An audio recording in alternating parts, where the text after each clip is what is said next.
Friends, समित life maker YouTube channel पे आप लोगों का स्वागत है। देखिए दोस्तों, आज के सेशन हम लोग करने वाले फ्रेंड्स 7 अप्रैल 2025 का करंट अफेयर्स। देखिए दोस्तों, हम लोग 3-4 क्लास गैप किए हुए हैं, कोशिश करते हैं आज इसको हम लोग कंप्लीट कर लें। तो देखिए दोस्तों, ये हमारा 7 अप्रैल 2025 का करंट अफेयर्स है और फर्स्ट क्वेश्चन है कि DRDO ने किस देश की कंपनी के साथ मिलकर मध्यम दूरी की सतह से हवा में मार करने वाली मिसाइल MRSAM विकसित की है? ये इजराइल के साथ। सोल्यूशन देखिए इसका। DRDO और भारतीय सेना के मध्यम दूरी की सतह से हवा में मार करने वाली मिसाइल MRSAM के 4 सफल उड़ान परीक्षण किए हैं। यह परीक्षण उड़ीसा तट से दूर डॉक्टर APJ अब्दुल कलाम द्वीप से किए गए। यह परीक्षण लंबी, छोटी, ऊंची और कम ऊंचाई पर मिसाइल की क्षमता का मूल्यांकन करने के लिए किए गए थे। परीक्षणों ने महत्वपूर्ण सीमाओं पर लक्ष्यों को भेदने में मिसाइल की प्रभावशीलता की पुष्टि की। ये परीक्षण DRDO के वैज्ञानिकों के मार्गदर्शन में पूर्वी और दक्षिणी कमान के सेना कर्मियों द्वारा किए गए। MRSAM प्रणाली को DRDO और इजराइल एरोस्पेस इंडस्ट्रीज द्वारा संयुक्त रूप से विकसित किया गया है। नेक्स्ट क्वेश्चन देखिए फ्रेंड्स, किस देश ने प्रधानमंत्री नरेंद्र मोदी को अपने सर्वोच्च नागरिक पुरस्कार मित्र विभूषण से सम्मानित किया है? तो ये श्रीलंका के प्रधानमंत्री दोस्तों नरेंद्र मोदी को सर्वोच्च नागरिक पुरस्कार मित्र विभूषण से सम्मानित किया है। सोल्यूशन देखिए इसका। प्रधानमंत्री नरेंद्र मोदी को 5 अप्रैल 2025 को कोलंबो में श्रीलंका के राष्ट्रपति अनुराग कुमार दिसानायके द्वारा श्रीलंका के सर्वोच्च राजकीय सम्मान मित्र विभूषण से सम्मानित किया गया है। प्रधानमंत्री नरेंद्र मोदी 4 से 6 अप्रैल 2025 तक श्रीलंका की 3 दिवसीय आधिकारिक यात्रा पर हैं। वे थाईलैंड से श्रीलंका पहुंचे, जहां उन्होंने 4 अप्रैल 2025 को बैंकॉक में आयोजित छठे बिम्स्टेक शिखर सम्मेलन में भाग लिया। मित्र विभूषण पुरस्कार की स्थापना श्रीलंका सरकार ने 2008 में की थी। यह पुरस्कार किसी विदेशी राष्ट्राध्यक्ष शासनाध्यक्ष को दिया जाता है। नेक्स्ट क्वेश्चन है फ्रेंड्स, देखिए अप्रैल 2025 में एशियाई क्रिकेट परिषद ACC का नया अध्यक्ष किसे नियुक्त किया गया है? इसे दोस्तों ये मोहसिन नकवी को ये नियुक्त किया गया फ्रेंड्स, मोहसिन नकवी को। ठीक है फ्रेंड्स, सोल्यूशन इसका है पाकिस्तान क्रिकेट बोर्ड PCB के अध्यक्ष मोहसिन नकवी को एशियाई क्रिकेट परिषद ACC का नया अध्यक्ष नियुक्त किया गया है। उन्होंने 3 अप्रैल 2025 को श्रीलंका क्रिकेट SLC के अध्यक्ष सम्मी सिल्वा की जगह यह पदभार संभाला, जिन्होंने दिसंबर 2024 में भारत के जैसा, जो अब ICC के अध्यक्ष हैं, का स्थान लेने के बाद सिर्फ 3 महीने तक इस पद पर रहे थे। नकवी 2 साल के कार्यकाल के लिए ACC अध्यक्ष के रूप में काम करेंगे।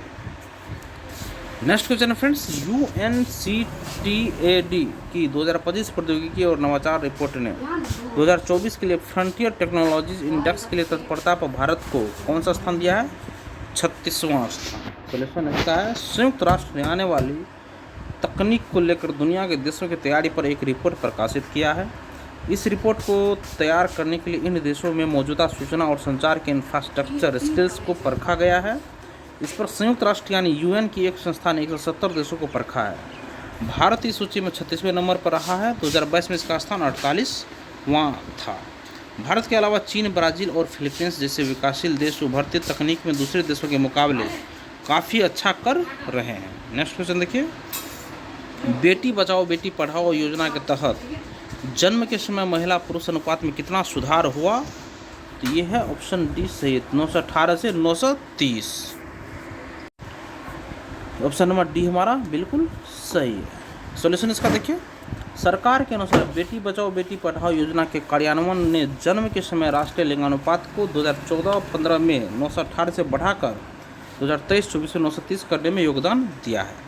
और महिला एवं बाल विकास मंत्री अन्नपूर्णा देवी के अनुसार बेटी बचाओ बेटी पढ़ाओ BBBP योजना 22 जनवरी 2015 को शुरू की गई थी और इसका उद्देश्य लिंग आधारित चयन को रोकना, बालिकाओं का अस्तित्व और सुरक्षा सुनिश्चित करना और बालिकाओं की शिक्षा सुनिश्चित करना है। यह केंद्र सरकार की 100% वित्त पोषित योजना है और देश के सभी जिलों में चलाई जा रही है।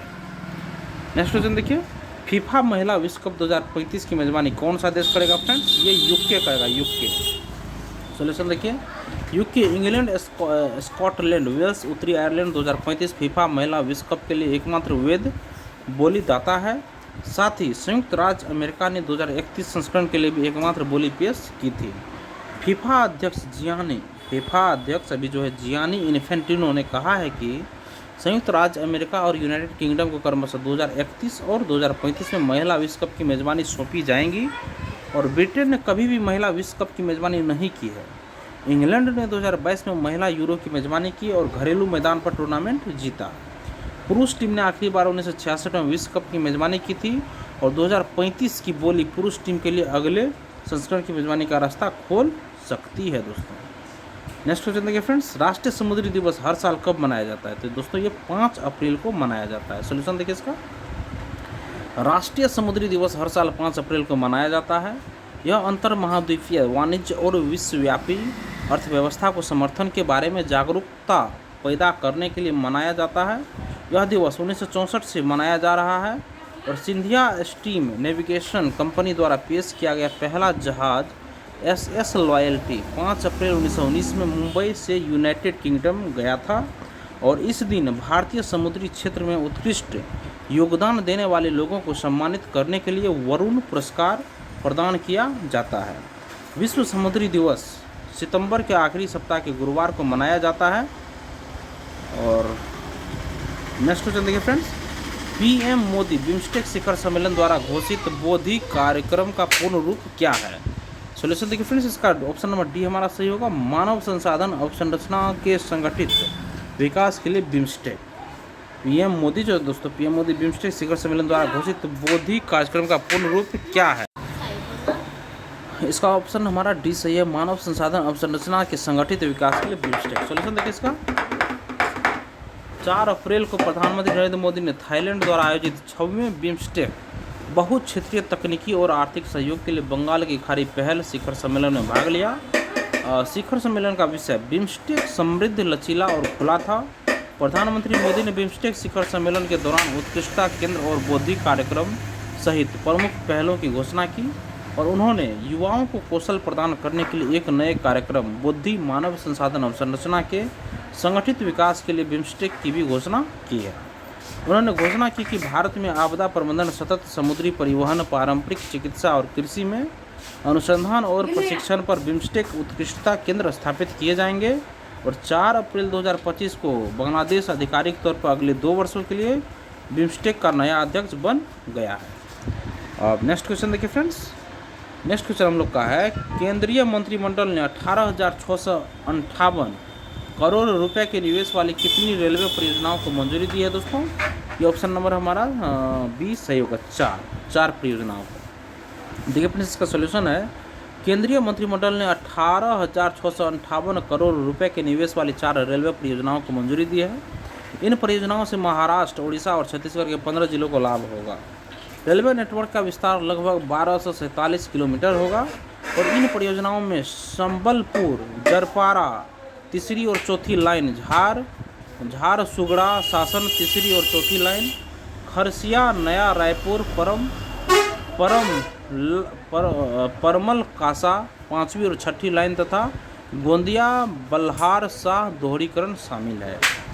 और नेक्स्ट क्वेश्चन देखिए फ्रेंड्स, केंद्र सरकार की आयुष्मान भारत प्रधानमंत्री जन आरोग्य योजना ABPMJAY योजना में शामिल होने वाला 36वां राज्य केंद्र शासित प्रदेश कौन है? दोस्तों तो ये है फ्रेंड्स दिल्ली। देखिए फ्रेंड्स, इसका सोल्यूशन है, दिल्ली में भारतीय जनता पार्टी भाजपा के नेतृत्व वाली सरकार ने केंद्र प्रायोजित योजना आयुष्मान भारत प्रधानमंत्री जन आरोग्य योजना ABPMJAY में शामिल होने के लिए 5 अप्रैल 2025 को केंद्र सरकार के साथ एक समझौता ज्ञापन MOU पर हस्ताक्षर किए हैं। दिल्ली ABPMJAY योजना में शामिल होने वाला 36वां राज्य केंद्र शासित प्रदेश बन गया है। देश में सिर्फ पश्चिम बंगाल की ममता बनर्जी सरकार ही इस योजना में शामिल नहीं हुई है और अरविंद केजरीवाल के नेतृत्व वाली पिछली आम आदमी पार्टी आप सरकार जिसने 10 साल से अधिक समय तक दिल्ली पर शासन किया ने ABPMJAY योजना में शामिल होने से इनकार कर दिया था। राष्ट्रीय स्वास्थ्य प्राधिकरण ABPMJAY के कार्यान्वयन एजेंसी है।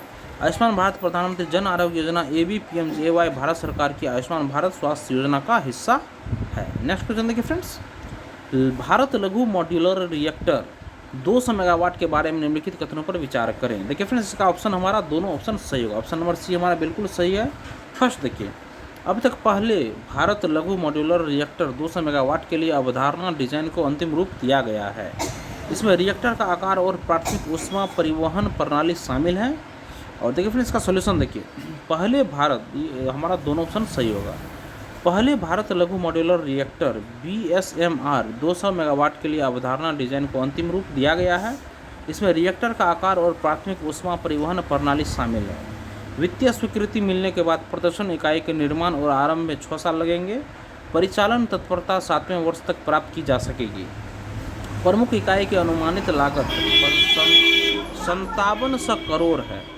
BSMR के विकास का नेतृत्व BARC और NPCIL द्वारा किया जा रहा है। नेक्स्ट क्वेश्चन देखिए फ्रेंड्स, निम्नलिखित में से कौन से कथन सही है दोस्तों? देखिए फ्रेंड्स, इसका ऑप्शन नंबर सी बिल्कुल सही है। दोनों ऑप्शन हमारा इसमें भी सही होगा। सोल्यूशन देखिए, भारतीय योग संघ ने अंतर्राष्ट्रीय योग दिवस 2025 के भव्य समारोह में भाग लिया है दोस्तों। और 2 नंबर में अंतर्राष्ट्रीय योग दिवस 2025 का विषय एक पृथ्वी एक स्वास्थ्य के लिए योग है। और 2 नंबर देखिए फ्रेंड्स, अंतर्राष्ट्रीय योग दिवस 2025 का विषय एक पृथ्वी एक स्वास्थ्य के लिए योग है। सोल्यूशन देखिए फ्रेंड्स, इसका भारतीय योग एसोसिएशन अंतर्राष्ट्रीय योग दिवस 2025 के भव्य समारोह में शामिल हुआ और 27 राज्य अध्यायों के भारतीय योग संघ IYA के प्रतिनिधियों ने चर्चा में सक्रिय रूप से भाग लिया और विशाल अंतर्राष्ट्रीय योग दिवस 2025 के प्रति अपने समर्पण और उत्साह का प्रदर्शन किया। और अंतर्राष्ट्रीय योग दिवस 2025 का विषय दोस्तों एक पृथ्वी एक स्वास्थ्य के लिए योग है। और भारतीय योग संघ के सदस्यों ने बताया कि अंतर्राष्ट्रीय योग दिवस की 10वीं वर्षगांठ मनाने के लिए 10 अद्वितीय हस्ताक्षर कार्यक्रमों से संबंधित गतिविधियों को अंजाम देने के लिए पहली विशिष्ट योजना बना ली है।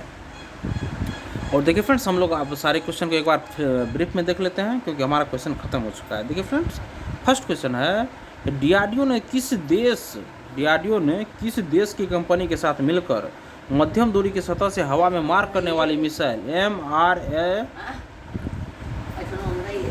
MRSAM विकसित किया दोस्तों? तो इजराइल के साथ। नेक्स्ट क्वेश्चन देखिए, किस देश ने प्रधानमंत्री नरेंद्र मोदी को अपने सर्वोच्च नागरिक पुरस्कार मित्र विभूषण से सम्मानित किया दोस्तों? ये श्रीलंका ने किया है। नेक्स्ट क्वेश्चन है, UNCTAD की 2025 प्रौद्योगिकी और नवाचार रिपोर्ट ने 2024 के लिए फ्रंटियर टेक्नोलॉजीज इंडेक्स के लिए तत्परता पर भारत को 36वां स्थान दिया है फ्रेंड्स। नेक्स्ट क्वेश्चन देखिए, बेटी बचाओ बेटी पढ़ाओ योजना के तहत जन्म के समय महिला पुरुष अनुपात, देखिए फ्रेंड्स, बेटी बचाओ बेटी पढ़ाओ योजना के तहत जन्म के समय महिला पुरुष अनुपात में कितना सुधार हुआ है दोस्तों?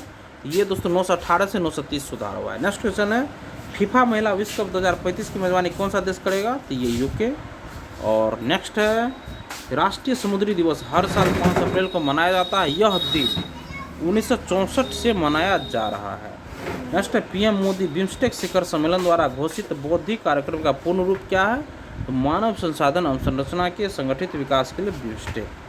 नेक्स्ट है, केंद्रीय मंत्रिमंडल ने 18,658 करोड़ रुपए के निवेश वाली कितनी रेलवे परियोजनाओं को मंजूरी दी है? तो 4।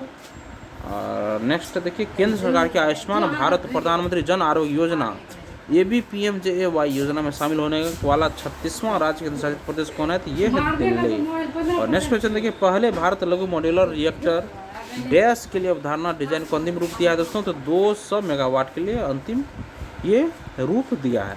नेक्स्ट देखिए फ्रेंड्स, डैश अंतर्राष्ट्रीय योग 2025 के भव्य समारोह में शामिल हुआ दोस्तों? तो भारतीय योग एसोसिएशन।